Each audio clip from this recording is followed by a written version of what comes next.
Yo tout le monde, j'espère que vous allez bien. Aujourd'hui, nouvelle vidéo. Et ouais, troisième épisode de vos pires et meilleures anecdotes sur les sneakers, sur le streetwear, etc.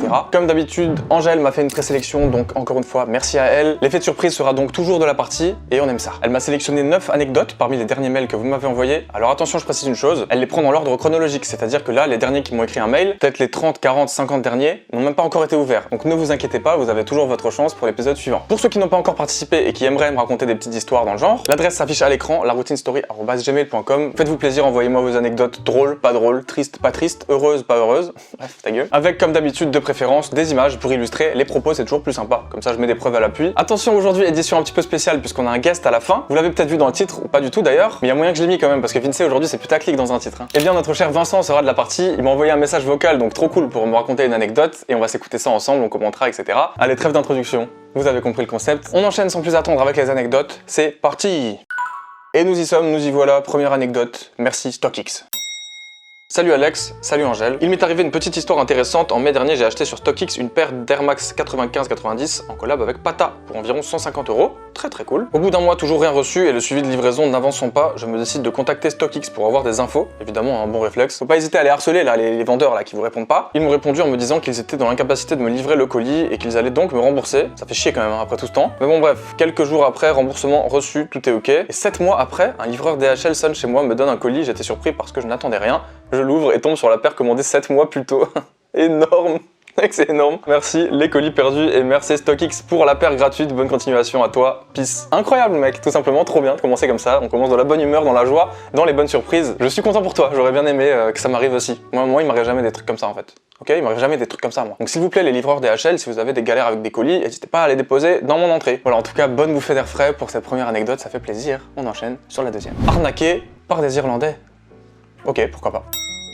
Salut, je voulais partager cette expérience pour éviter que ça arrive à d'autres personnes et aussi car j'adore ce que tu fais tout simplement. Merci beaucoup. J'adore cette série vidéo les gars, ça me donne le sourire tout du long, c'est génial. Voilà, c'était juste une parenthèse sortie nulle part. Alors voilà, il y a quelques mois j'ai décidé de vendre une de mes paires de Yeezy, en l'occurrence ici ma paire de Beluga 2.0 et ma paire de Oreo. J'ai donc posté les annonces sur Vinted et Depop et au bout de quelques jours j'ai reçu des messages sur Depop de deux comptes différents, chacun étant intéressé par une des deux paires. Ça peut être le fruit du hasard, hein, on va se dire ça. Chacun des deux me dit qu'il va payer par PayPal et me demande mon adresse mail que je donne alors. Je reçois donc 2 mails de PayPal me disant que je recevrai bientôt l'argent. Tiens, ça me rappelle quelque chose. Lorsque l'acheteur aura validé la réception. Putain, mais on a déjà eu une histoire comme ça dans l'épisode précédent, les gars, c'est du délire ça. J'envoie ensuite les colis avec des frais de port assez élevés car les deux acheteurs étaient irlandais et voilà. Ouais, effectivement, ça coûte cher ça. Au final, le premier reçoit son colis et ne donne plus aucune nouvelle. Tiens, je lui dis que j'ai son nom et son adresse ayant réalisé qu'il m'avait envoyé un faux mail et il me répond que c'est un faux nom ainsi que l'adresse d'une maison abandonnée. Non mais quel bâtard quoi, le mec il assume. Genre trop fier. Ouais mec, écoute, je t'ai donné une fausse adresse, je t'ai bien niqué en fait. Voilà, fallait que je te le dise quand même, hein, je t'ai bien niqué. Je décide donc d'appeler UPS pour demander un retour à l'envoyeur pour le second colis et au bout d'une heure au téléphone, j'y parviens. 1 heure au téléphone, hein, ça fait plaisir toujours. 2 jours plus tard, je vois sur le suivi du colis qu'il est bien arrivé en Irlande, bordel, t'as chaud je pense hein. Et lorsque j'appelle UPS, on me dit que la demande de retour n'a jamais été prise en compte. Oh my god. Plus tard, j'ai envoyé les mails que j'avais reçus de leur part à PayPal directement qui m'a certifié qu'ils étaient frauduleux. Aujourd'hui, c'est quand même relativement sécurisé, relativement simple. Enfin vraiment, s'il y a un seul service qui vous parlera jamais de trucs comme ça, c'est bien PayPal, bordel. C'est chaud, je suis désolé pour toi, c'est beaucoup moins drôle que la première anecdote, hein, c'est beaucoup moins fun. On est tout de suite dans le plus deep, tu vois, le truc un peu moins cool. Anecdote 3, une paire de Yeezy au bled. Je viens raconter ma petite anecdote, je m'étais acheté une paire de Yeezy 700 Wave Runner, la balle. La meilleure, je trouve la meilleure. Première fois que je mets 300 € dans une paire, je l'aimais trop et la mettais pas mal. D'habitude, je range mes chaussures dans ma chambre, mais depuis une semaine, je les laissais dans le garage avec les paires de toute ma famille parce que flemme. Bah ouais, gros, quand tu commences à porter beaucoup des paires, après, tu fais tout de suite moins attention, c'est normal. Bref, un beau jour, mon père partait au bled en Tunisie, comme il le fait tous les ans, et il a l'habitude d'emmener les paires que je ne mets plus là-bas pour les donner à des cousins ou des gens du quartier qui n'ont pas forcément les moyens. Alors ça, c'est une très bonne chose, franchement, c'est très cool. Mais je le sens pas là. T'as commencé en parlant de Yeezy 700 qui traînait dans le garage. Ça coince. Quand je rentre le soir, mon père était parti plus tôt dans la journée pour prendre le bateau, je ne retrouve plus mes Yeezy. Il se trouve qu'il les a prises avec mes anciennes paires de Vans et autres vieilleries. Il y a donc un mec ou une fille dans mon village en Tunisie qui doit flex avec mes Yeezy 700. Très très lourd en vrai mec, c'est génial. Je trouve ça génial, je suis désolé pour toi. T'avais qu'à faire attention, Bref, j'étais au bout du rouleau, mais je me dis que j'ai fait un heureux, lol, bonne vidéo. Bah merci beaucoup, franchement, un régal ton anecdote, ça fait super plaisir. Non, écoute, je comprends, c'est chiant pour toi, mais juste, je me demande, t'aurais pas pu l'appeler et lui dire, attends, donne pas ça, tu vois, donne juste pas celle-ci. Les autres, tu peux, pas de souci, mais celle-là, tu les donnes juste pas. Peut-être que tu pouvais pas, je ne connais pas le contexte. Après, à la fois, quand tu réfléchis un peu plus loin, tu te dis que le mec, j'avoue, la nana qui porte ça, c'est trop cool pour lui, tu vois, c'est trop cool pour elle. Donc tant mieux quelque part, ça fait un heureux comme tu dis, et sans doute quelqu'un qui n'aurait jamais eu les moyens ni l'opportunité de s'acheter un truc comme ça. Même toi, t'es bon joueur, tu vois, même toi, t'es bon perdant, donc au final, ça fait plaisir. Anecdote suivante. L'histoire d'une paire vachement cotée achetée DS. Ok, là on est tout de suite sur la non-rigolade quoi. Hello, c'est une histoire assez folle qui m'est arrivée il y a une dizaine d'années et je ne pourrai jamais l'oublier. Attention, l'histoire est un peu longue et peut choquer un peu. Ok. L'histoire se passe en 2010-2011, je sais plus exactement. Je travaillais dans un shop de graffiti en étudiant à côté de mes études de graphisme. Le shop se trouvait tout près de là où j'étudiais et se trouve dans le centre de Bruxelles. C'était un shop tenu par des amis qui sont des anciens du mouvement hip-hop belge. Le shop était divisé en deux sections, l'un orienté matos de graffiti et l'autre orienté streetwear. On vendait genre du Echo, du Wrong et il y avait aussi un dépôt-vente d'articles vintage, genre blousons, starters, Jordan, vintage, etc. Ok, on sent tout de suite quand même l'ancien là, hein, tu vois. Je pense que toi, t'as plus de 25 piges quoi. Un jour où j'y bossais et un ami chillait souvent avec moi au shop, il y a une femme qui rentre dans la boutique avec un grand sac, elle déballe son sac et nous sort plein de paires dans leur boîte. À ce moment-là, j'étais déjà vachement intéressé par les sneakers, mais j'étais pas pointu sur les refs, les collabs, les cotes, etc. Donc un bon vieux passionné, comme on les aime, putain, moi je suis pas de cette école là, j'aurais bien aimé, tu vois. Elle nous dit qu'elle a ses paires dont elle voudrait se débarrasser, et comme on fait du dépôt-vente, nous forcément on lui dit qu'on est chaud, etc. Et là, un enchaînement de hits, des Air Force One full cuir premium, des Jordan. Je me rappelle d'une paire d'Asics Gel Light 3 toute noire avec des détails de couleur et des gros yeux en plastique, gomme accrochée. C'est une collaboration, mais j'ai jamais retrouvé la paire, donc si vous la reconnaissez, ça tue. J'étais plutôt sur les Air Max à ce moment-là, et y a pas grand chose qui me chauffe, sauf qu'à la fin elle déballe une paire d'Air Max One avec des belles couleurs et matières qui me font kiffer à fond. Elle nous informe que toutes les paires sont neuves et qu'elle sait que ça vaut des thunes, mais qu'elle aimerait que ça parte vite, donc elle est ok pour les vendre à des petits prix. Je lui demande combien elle voudrait pour la Air Max One et elle me dit ah bah celle-là plutôt 80, elles sont vraiment bien. Et je me dis que 80 c'est super fair, donc je la paie direct et je les prends. On met les autres paires en display dans le shop et le temps passe, on en vend quelques-unes, pas toutes parce que c'est un shop un peu familial et qu'il n'y a pas forcément énormément de passages de base, effectivement ça arrange pas. Elle repasse après plusieurs semaines pour voir un peu ce qui s'est vendu, on lui fait le décompte et on lui paye ce qui est vendu. Elle nous remercie et s'apprête à partir, mais je suis curieux, effectivement, moi aussi là du coup, et je lui demande d'où viennent ces paires et pourquoi elle veut tellement s'en débarrasser. Elle prend une grande respiration et nous explique que ce sont les paires de son fils. Son fils était un collectionneur passionné, mais qu'il est mort il y a quelques mois. Bordel. Elle nous explique que l'histoire a fait du bruit dans les médias car il s'agissait d'un règlement de compte entre jeunes de gang et qu'il s'est fait poignarder à la bourse. Pour ceux qui connaissent, c'est pas loin du shop. Et que pour réussir à faire son deuil, il fallait qu'elle s'en débarrasse. Putain, mais quel enfer en vrai. C'est ouf ton histoire là. Je suis choqué, genre c'est incroyable ton truc là. Que les frais relatifs à un décès sont élevés et que du coup il fallait qu'elle les vende pour récupérer un peu de tout ce que ça lui avait coûté. Oh là là, c'est chaud. C'est méga chaud. Pour le coup, j'ai été vachement choqué par ce qu'elle nous avait dit, mais au moment où j'avais racheté la paire, je n'étais pas au courant et si je l'avais su à l'avance, je les aurais pas prises. Tu m'étonnes. Les faits étant ce qu'ils étaient, j'ai gardé la paire et je lui ai donné une longue vie avec plein d'aventures. Je graffais à l'époque, donc j'ai été faire des sessions avec, sous la pluie, sur des voies ferrées, etc. La paire a été overused. Mec, meilleure histoire de tous les épisodes là, c'est du délire ton truc là. Je garde le suspense du modèle jusqu'à la fin car c'est le clou de l'histoire. Quelques années plus tard, je suis en stage, toujours pour mes études, chez un directeur artistique qui bosse pour des projets cool, notamment un projet avec Grems, etc. Trop lourd, oh là là, l'ancien, oh l'ancien. Et un jour, il remarque cette paire que j'ai au pied et me dit ah ouais, t'as ça toi? Ok. Et il comprend que je sais pas trop quel modèle j'ai au pied, mais il me fait comprendre que ça court pas les rues comme modèle. Aujourd'hui, elle est en display dans mon bureau et jamais de la vie je m'en séparerai. La paire en question. Waouh, très cool. En tout cas, merci beaucoup pour ta participation, très intéressante, franchement, c'est une histoire de malade et je m'en souviendrai. Tu t'es fait chier, hein, merci pour le racontage de cette histoire, je ne pouvais pas passer à côté de celle-ci quand même, ça aurait été dommage. Anecdote suivante, 120 € dans le cul. Salut, j'avais 12-13 ans et je voulais une paire d'Adidas NMD toute noire, donc je regardais les prix et tout, c'était 150 €, hors budget, hein, je peux comprendre. Donc je cherche et je tombe sur un site un peu chelou où elles étaient à 120 €. Bon, ça peut aller à la limite, ça fait pas trop arnaque déjà pour l'instant, mais c'était encore un peu trop cher, donc j'ai dû négocier plusieurs jours pour les avoir. Avec le vendeur ou quoi? Avec tes parents, je parie. Même moi, j'étais pas sûr de la fiabilité du site, mais c'était le seul moyen pour avoir mes chaussures. Bah franchement, pour 30 € près, perso, je les aurais pris sur le site Adidas, quoi. Donc on commande, mais pendant plusieurs semaines, j'avais aucune nouvelle, j'étais hyper mal. Plus d'un mois après, je reçois le colis, une boîte Adidas toute explosée, et dedans la paire, elle pouvait plus respirer, elle était toute serrée, c'était une honte. Quel enfer, putain. Donc je la sors de la boîte et direct, j'ai compris que c'était une fake, évidemment. Limite sous cellophane, là, genre tout écrabouillé qui pue le pétrole, là. Traces de colle partout, quand tu appuyais sur la paire, on aurait dit qu'il y avait de la paille dedans. Je l'ai essayé, et pareil, de la paille horrible. Bref, une catastrophe, je l'ai mise une seule fois, et j'avais l'impression de marcher sur de la paille. Encore une fois, hein, très important la paille. J'ai regardé sur le site pour voir si je pouvais renvoyer, mais rien. Bah ouais gros, ça aurait été trop beau quand même. J'ai aussi regardé les avis et les gens disaient que c'était du fake. J'ai même pas regardé avant, je suis le roi des cons. Effectivement les gars, si vous avez des petits doutes sur un site, allez sur Trustpilot ou sur Google tout simplement, vous tapez le nom du site avec avis derrière et t'auras des avis tout de suite. Crois-moi que si c'est une arnaque, il y aura une étoile ou deux, tu vois. J'ai rien dit à mes parents, sinon j'allais aller au concert de Papa Johnny. Comment ça? Pas compris là, mais c'est pas grave. Pendant plusieurs mois j'étais hyper mal et je savais pas quoi faire. Au final elle traîne dans le garage depuis des années. Mais à chaque fois que j'y pense, je me sens mal parce que j'ai fait perdre 120 balles à mes parents pour cette grosse merde. Morale de l'histoire, bien regarder la fiabilité des sites. Effectivement, encore une fois très important, et si t'as pas le budget de la paire, bah tu ne l'achètes pas. Voilà, bonne soirée. Je n'ai rien à ajouter, tout a été dit. Au moins tu le sauras, ça n'arrivera pas deux fois, crois-moi. Je suis désolé. Ouh là là, désolé. Anecdote suivante. Arnaque Vinted qui se termine bien. Ça fait plaisir.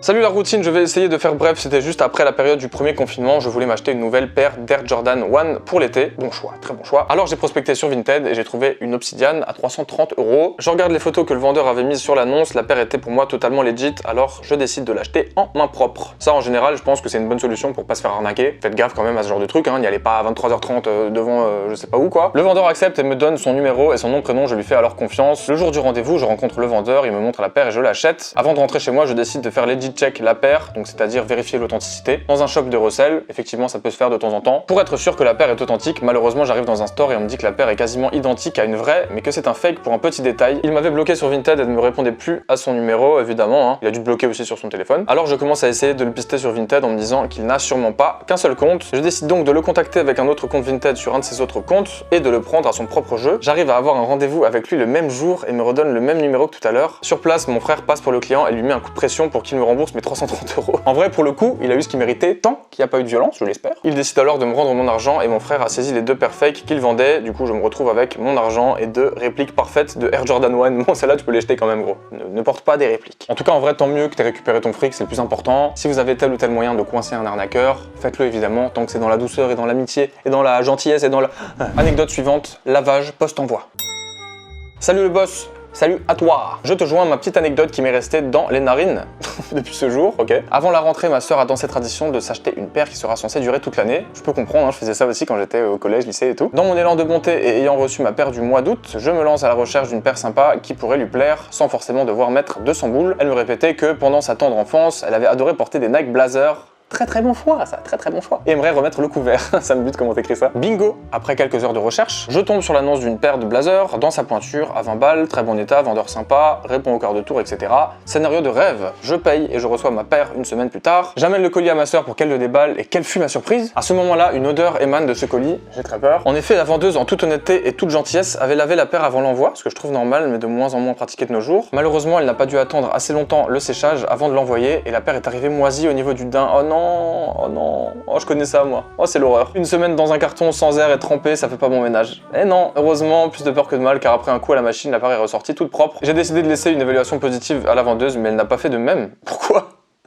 Comment ça? Bah attends, t'as rien fait de mal toi? En tout cas, bon choix la blazer, et pour 20 € c'est plutôt correct. Après, si elle arrive avec du moisi, c'est un peu chiant. Anecdote suivante, Ralph Lauren le bricoleur.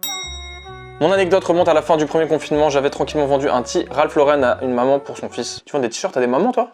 Je rigole. Tout se passe bien, je prépare le colis avec soin comme d'habitude et prends une photo pour envoyer à un pote des 3 colis que j'avais à déposer, dont celui avec le tee qui formait une pyramide, entre parenthèses 667 équipes. Ah d'accord, je comprends mieux maintenant. Une fois déposé, il ne restait plus qu'à attendre et là, le colis est bien réceptionné, mais la vendeuse m'indique qu'il était ouvert et ne contenait pas la marinière Ralph Lauren, mais un catalogue de bricolage. Ah ouais merde. Moi tout paniqué, lui explique mon honnêteté, même si elle n'en doutait pas, lui envoie la seule preuve de préparation de son colis, la pyramide, et contacte le service Vinted. D'habitude, je prends toujours une photo de mes colis, moi aussi, c'est un très bon réflexe, et ce jour-là, j'avais eu la flemme comme par hasard. Au final, après avoir bataillé de nombreuses fois avec le service, Vinted m'a remboursé mes 45 € en m'indiquant que mon colis avait été perdu. J'étais étonné car je pensais que vu les robots bien souvent incompétents, ils me recaleraient ou m'indiqueraient que ma preuve n'est pas suffisante. L'acheteuse a également été remboursée, donc tant mieux au final, mais on n'a jamais su où le tee avait fini. Je me suis alors rappelé que j'avais collé le bordereau non pas avec du gros scotch, mais avec des petites pochettes plastiques qu'ils donnent au Mondial Relais. Résultat, je pense que la personne mal intentionnée s'est gentiment servie dans mon colis et a décollé le bordereau pour le coller sur un autre colis. Que de complications. Ouh là là, c'est compliqué, tout ça c'est compliqué. Même si celle-ci a bien fini et que j'ai eu beaucoup de chance d'être remboursée et l'acheteuse le soit aussi, prenez toujours vos colis en photo comme preuve et si vous utilisez des pochettes Mondial Relais, pensez à rescotcher par-dessus pour ne pas qu'on vous le décolle facilement, j'avoue, ça craint. Voilà, mon histoire était un peu longue, mais bon, j'espère pas trop ennuyante et passée dans ta vidéo. Donc oui, c'est le cas, mon ami. Je kiffe le concept et te suis depuis maintenant quelques années, etc.,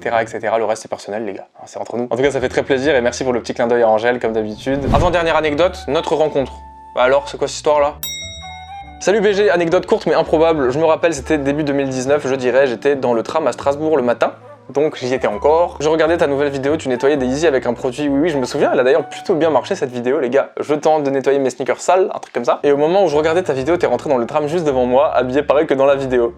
Énorme. J'étais pas prêt MDR mais j'ai pas osé venir te parler, voilà c'était mon anecdote. Pour le coup très court mais plutôt efficace et plutôt clair. C'est dommage mec. Les gars, écoutez-moi tous, si vous me croisez dans la rue, si vous me croisez dans le métro ou quoi, n'hésitez pas à venir me parler, tout ça, à venir me checker. Bon là peut-être pas avec le Covid mais venez me dire quelque chose. Ça fait toujours plaisir, n'ayez pas peur, n'hésitez pas, je vais pas vous manger, ça c'est clair. Mais en tout cas plutôt fun je trouve, voilà j'arrive devant toi au moment où tu regardes ma vidéo. C'est pas beau ça? C'est pas beau? Allez merci à toi et il est temps d'enchaîner avec la dernière anecdote qui est l'anecdote de notre cher Vince que je vais aller écouter tout de suite. Du coup ça va être du vocal, je vais réagir en direct, j'essaierai de faire des petites pauses etc. Ça sera l'anecdote sans titre par Vince puisque je ne sais pas du tout de quoi il s'agit. Bon, mon ami Alex, il est temps de te raconter ma petite histoire, ma petite anecdote des abonnés qui est très ridicule. Mais quand ça m'est arrivé, je me suis dit c'est obligé que je t'envoie ça pour cette vidéo parce que franchement, j'ai tellement rigolé de ma bêtise après avoir fait ça qu'il fallait que je partage ça. En gros, ça s'est passé le 19, du coup, c'était jeudi dernier, il me semble, au moment où tu fais la vidéo, jeudi il y a 2 semaines. Ce jour-là, il y avait la sortie de la PS5. Donc moi, j'étais en sang, ok. Je voulais la PS5 absolument. J'étais sur Cdiscount, Amazon, Carrefour, Auchan, etc. Il y avait rien qui comptait à côté, si tu veux. Je me suis levé à 8h du matin, ma journée, ça a été ça. Finalement, je l'ai pas eu à la fin de la journée. On connaît, hein. Mais il s'est passé un truc un peu, un peu débile, c'est que, en gros, le lendemain, il y avait un restock global de la New Balance 327 en collab avec Casablanca. Et en fait, tu sais, Alexia, ma copine que tu connais, elle travaille pour un revendeur sneakers et elle essayait d'arranger les pages produits de son site, en fait. Et elle tombe sur un restock un peu comme ça, sauvage, tu vois, sur le site The Good Will Out. Et en fait, il faut savoir que le site The Good Will Out, c'est un shop, enfin, c'était des shops allemands. Moi-même, j'ai bossé avec eux il y a longtemps, tu sais, en affiliation. Du coup, c'est carré, tu vois. Elle m'appelle, tu vois, elle me dit, ouais, Vincent, j'ai acheté une 327 Casablanca. Tiens, je t'envoie le lien, c'est dispo sur The Good Will Out. Et moi, vraiment, insolent que je suis, je dis, ah, c'est cool, ok. Je l'écoute à peine. Je clique ça d'un œil, vraiment, tu vois. Mais vraiment comme si j'étais millionnaire, tu vois. Alors que pas du tout. Je vois 2 choses très bizarres, en fait. C'est que déjà, je reçois 2 mails d'un coup. Un mail de ship et un mail, tu sais, de confirmation de commande. Or, à part si c'est des robots, ils peuvent pas à la fois confirmer ma commande et m'envoyer le colis automatiquement. Par un truc bizarre, Tokyo, je sais pas quoi. Et là, je me dis, putain, c'est bizarre. Attends, qu'est-ce que j'ai fait? Et là, je vois la page et je me dis, c'est pas le bon The Good Will Out, ça? Il est en train de parler d'une imitation de site quand même, putain. Je crois que j'ai rarement vu ça, les gars, c'est chaud quand même. J'étais tombé à l'époque quand je cherchais des paires un peu rares, quand je commençais à m'intéresser aux sneakers, sur une espèce de faux site Nike qui vendait un peu toutes sortes de paires comme ça. Et je crois que c'est un peu ce genre de délire là avec des faux logos et tout, genre, mais très bien fait. En fait, j'ai tellement pas fait attention parce que j'étais sur mes liens, tu sais, j'étais sur un Discord où on balançait les liens pour la PS5, qu'en fait, j'ai même pas regardé que les prix étaient en dollars. Or, je connais The Good Will Out, c'est allemand. Pourquoi ils vendraient leurs paires en dollars? Ça n'a aucun sens. Et du coup, je suis là en mode, putain, qu'est-ce que j'ai fait? Je vais sur la homepage du site et là, je vois des dingueries, genre des paires qu'il y a en stock, qui est pas censé avoir en stock. Et là, je me dis, putain. Je me rends compte que The Good Will Out a fermé l'année dernière. Sauf que moi, j'avais pas vu l'info, tu vois. Oh, genre ils ont pris le nom de domaine ou quoi? Il y a des gens qui ont récupéré le nom de domaine The Good Will Out, qui ont fait comment dire, une copie complète du code du site. Et en fait, c'est un site qui vend des fausses paires. Alexia, merci, hein, bravo. Bravo, Alexia. Hein? Je rigole. Ben moi, je me fais niquer comme ça. Du coup, faites bien attention. Faut toujours être un peu concentré quand on achète sur un site. J'ai flotté, hein. Il faut toujours surveiller bien l'actu. Bonne vidéo, mon BG. Merci beaucoup, Vince, pour ta petite anecdote. Ça fait très plaisir. Et ouais, effectivement, ça arrive même au meilleur, les gars. Après, c'est vrai que là, c'est une histoire un peu farfelue. Le rachat du nom de domaine avec le même site et tout, enfin, c'est du délire. Franchement, le truc poussé à son comble, quoi. Mais c'est vrai que si c'est un modèle rare et que tu veux faire ça dans le speed, bah tu l'as dans l'os, forcément, quoi. Voilà, c'était la dernière anecdote. Donc, je vous propose d'en finir avec une petite conclusion, sans plus attendre. Et c'est la fin de cette vidéo, les amis. Merci pour vos participations, merci pour vos histoires qui étaient assez ouf. Je trouve qu'elles sont de mieux en mieux, vraiment. On n'est pas juste sur des bails d'arnaque ou quoi. Franchement, il y a un peu de tout, ça part dans tous les sens. Je suis content. Franchement, il y a des grandes anecdotes. La vidéo sera sans doute plus longue, donc un petit peu plus riche et tout. Franchement, c'est une série que j'adore perso. Je suis surexcité à chaque fois avant de tourner un épisode. Si vous kiffez cette série, surtout mettez-moi du pouce bleu à fond, les gars, et continuez de m'envoyer vos histoires. Voilà, abonnez-vous à la chaîne également, activez les petites notifs et suivez-moi sur les réseaux sociaux. Voilà, je vous remercie d'avoir regardé cette vidéo jusqu'au bout. Moi, je vous dis à la prochaine, à très bientôt même. Attention, portez-vous bien, prenez soin de vous et ciao.